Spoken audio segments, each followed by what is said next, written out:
Hello friends, Nikita नया सवेरा में आपका बहुत बहुत स्वागत है। और आप सब कैसे हैं? और मैं बहुत दिनों बाद आई नई वीडियो बनाने के लिए, क्योंकि मेरे को वायरल हो गया था। अभी भी आपको मेरी आवाज़ लगी होगी, एकदम से अजीब सी आवाज़ हो रही है। तो यही है कि आज मैं यहाँ पर आई हूँ आपसे कुछ बातें कहने के लिए। तो देखिए, जब हम 12th करते हैं तब तो हमारी न्यू न्यू सी एज होती है। हम नहीं समझ पाते हैं कि हमें कौन सा कोर्स करना है, हमें क्या करना है। हम इधर उधर पूछते हैं लोगों से, मम्मी से, पेरेंट्स से, गार्जियन से।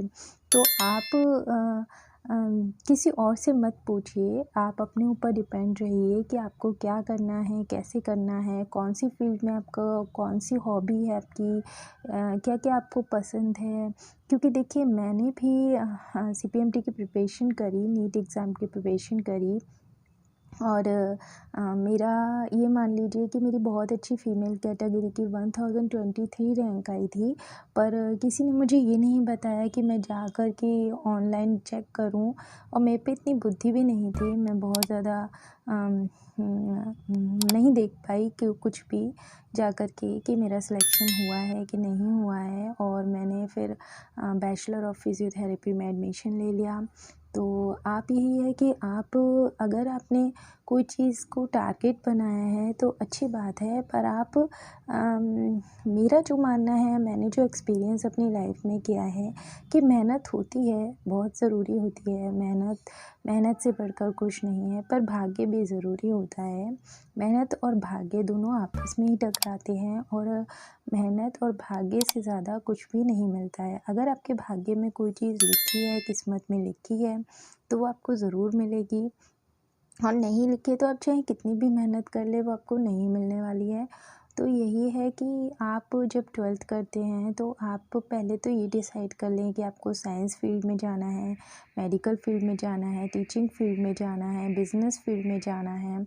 आप ये डिसाइड करें। आप किसी से भी पूछा-ताछी ना करें, यानी कि अपने जैसे कि अपने रिलेटिव्स होते हैं उनसे ना पूछें कि आपको क्या करना है। जो आपको अच्छा लगे वो आप करिए, क्योंकि लाइफ में ना, जब कोई चीज़ हम चाहने की कोशिश करते हैं वो हमें नहीं मिलती है, तो हमें बहुत अफ़सोस होता है कि काश हम उस फील्ड में चले जाते। जैसे कि मैं एक MBBS न्यूरो की डॉक्टर बनना चाहती थी, पर नहीं बन पाई। पर जब भी किसी डॉक्टर्स को देखती हूँ तो अफ़सोस करती हूँ कि यार, काश मैं प्राइवेट से ही MBBS कर लेती।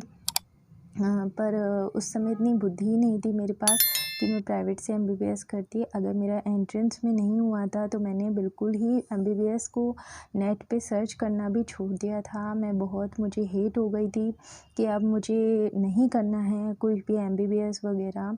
तब मैं पैरामेडिकल लाइन सेलेक्ट करी, मैंने बैचलर ऑफ फिज़ियोथेरेपी किया।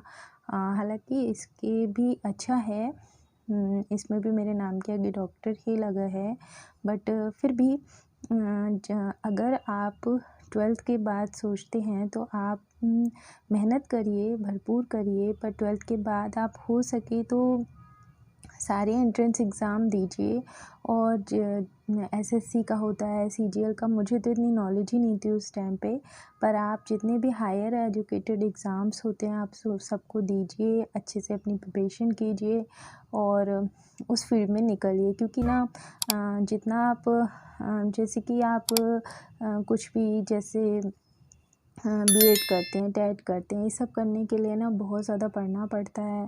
टेट करो, फिर BTC करो, पता नहीं क्या क्या आजकल चल गया है। तो यही है कि आप 12th के बाद किसी भी एंट्रेंस एग्ज़ाम को क्वालिफ़ाई करिए।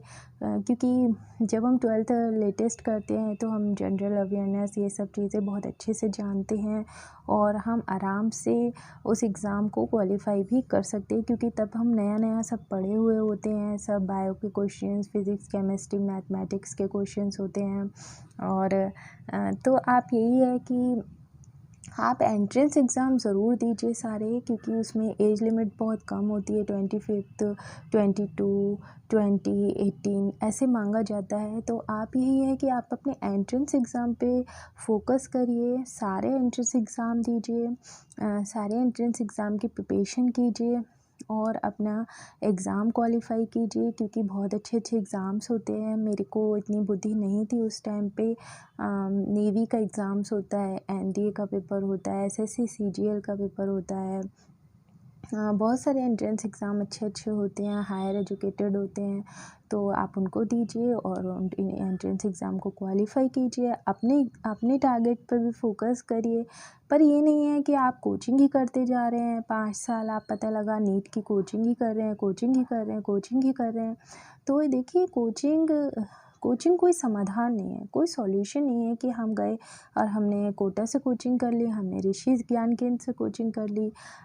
ये कोई समाधान नहीं है। आप कोचिंग मत करिए, आप जितना हो सके आप सेल्फ स्टडी करिए, अपनी सेल्फ स्टडी पर फोकस करिए। जितना आप सेल्फ स्टडी में पढ़ सकते हैं ना, उतना आप कोचिंग में पढ़ ही नहीं सकते हैं, क्योंकि मैंने इस चीज़ को एक्सपीरियंस किया है। और उस समय तो मुझे कोई समझाने वाला नहीं था, पर मैंने वो सारी चीज़ें एक्सपीरियंस करी हैं, तो मैं आपको बता रही हूँ कि देखिए, कोचिंग में सिर्फ़ और सिर्फ टाइम बर्बाद होता है और कुछ नहीं मिलता है।